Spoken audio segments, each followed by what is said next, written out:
Mga katropa, isang pinagpalang araw sa ating lahat.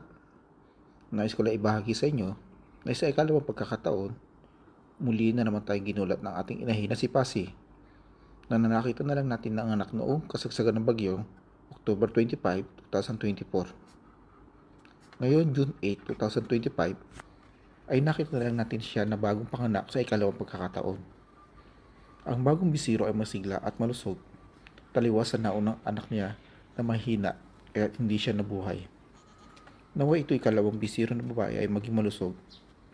Pangalanan natin siyang Osepa dahil June 8 ay kaarawan din na ating magkiti na kasama ni si Oset. Hanggang sa muli mga katropa.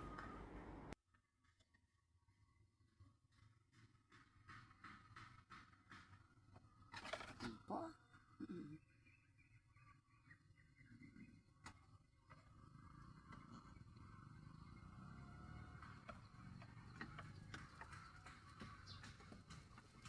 Yung mukbang.